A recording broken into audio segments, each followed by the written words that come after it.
If you're a musician making music in a home studio, or you're a bassist looking for a new bass, you should probably know about this bass.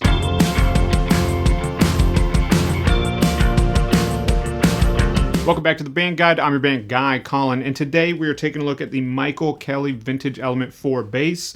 Michael Kelly was kind enough to send this bass over, but they did not ask specifically for a review video. There's no money exchanging hands or anything like that. And honestly, if I didn't think it was a great bass, I wouldn't be sharing it with you on this channel. I would have just sent it back to them. This is a really cool bass, and I'm really excited to share it with you because I think it's a great value bass.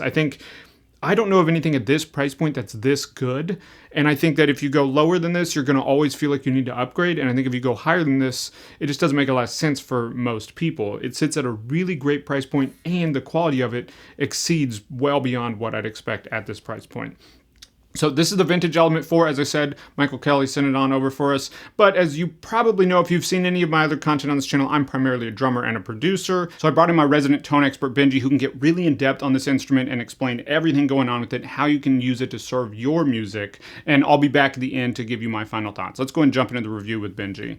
Hey, how's it going? My name is Benji, and today we are here to look at the Vintage Element 4 bass from Michael Kelly. This is a really cool bass with a lot of cool things to talk about, so I'm going to jump right on into it. This bass comes with a maple neck, and it has a really cool finish to it.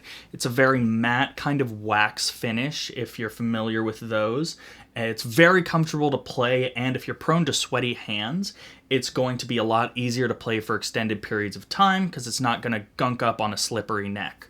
It is attached to an alder body with what they call a zebra top, and it has two jazz bass styled pickups, and it has an individual volume control for each pickup and a master tone.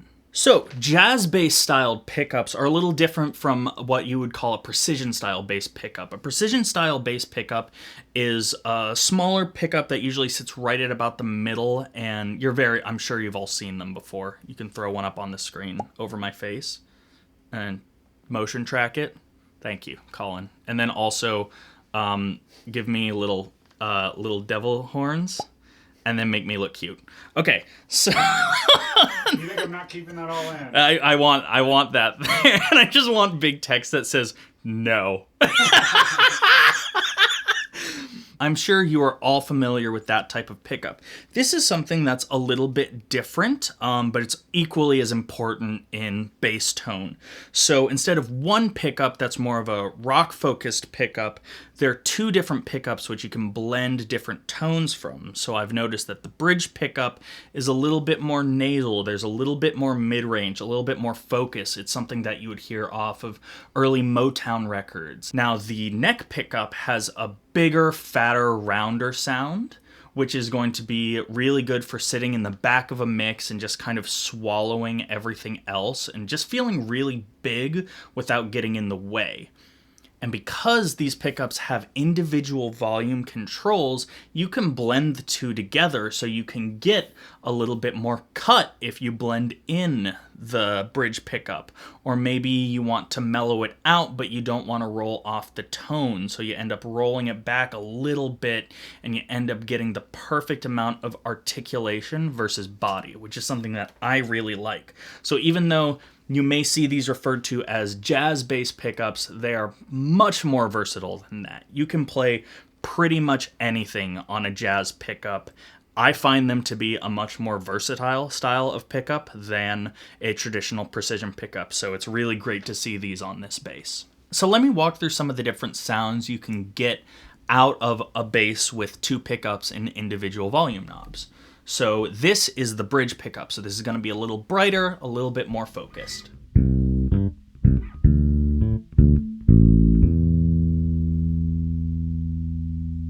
Now I'm going to roll on the neck pickup and we'll play both pickups together.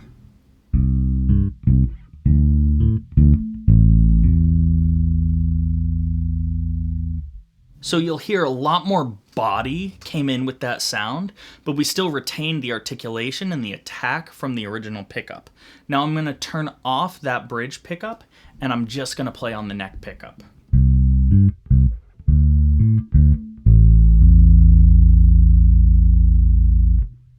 And And as you could hear, that was a really big, full, fat sound. Not a whole lot of attack, but a lot of warmth and a lot of width. So there's a lot of different places this can fit in with your mixes at home. Let's say you have a song you're recording which has this really big, full guitar section, and you're really having trouble getting your bass to pop. You could use something like this, put it on the bridge pickup, and you get just a little bit more cut going into the mix, and it will actually stand out.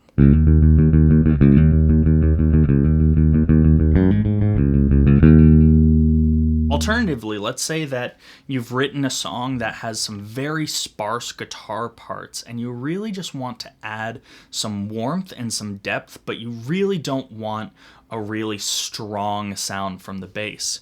You just turn up that neck pickup and then maybe turn the tone down just a little bit, and you get this really warm and comfortable sound that's going to float along the bottom of your mix.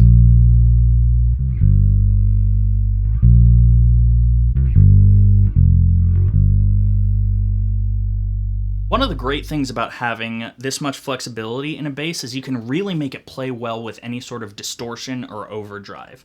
A lot of times basses can get really muddy in those types of pedals, and you have to either put some EQ before on a pedal board, or you have to spend a lot of time in post working on it. Whereas with this, you can actually dial in the perfect amount of clarity and body at the same time. I'm going to be running through the 1981 Devices Level pedal. It's a very light overdrive, but it's got a little bit of some tone tweaking going on, and I really want to make sure that this bass sounds the best it can through that pedal. So I'm going to start off on the bridge pickup, then I'm going to blend in the neck pickup until I find the right amount of balance between attack and warmth.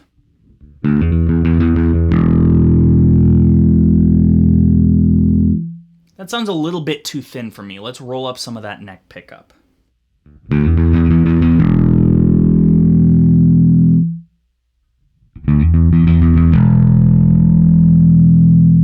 That's getting somewhere. That's a really nice tone. That sounds really good to my ears, and that allows you to blend really well in a mix with a group. So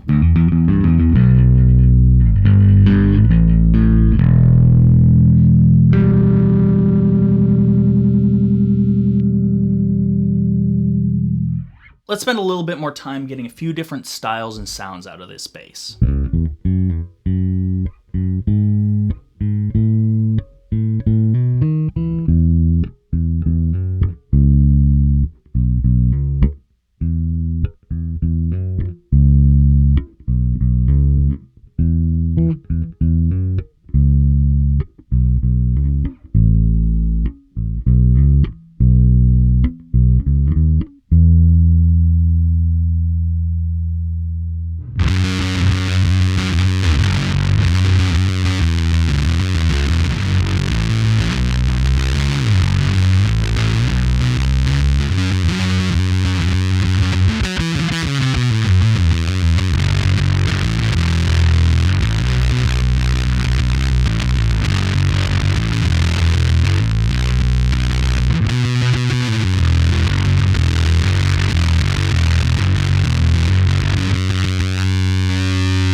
Good sound. Yeah, it's a real good sound.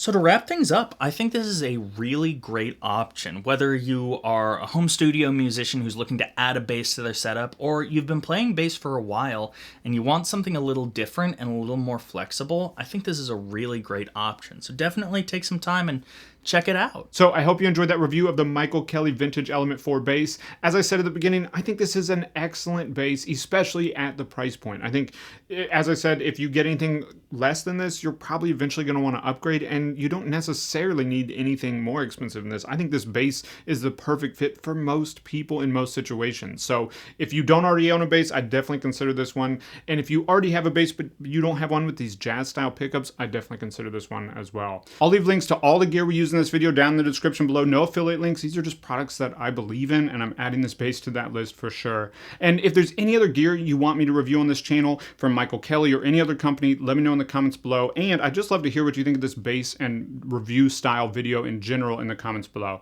Hope this was helpful. Be sure to like, comment, subscribe, and I'll see you next week with another video.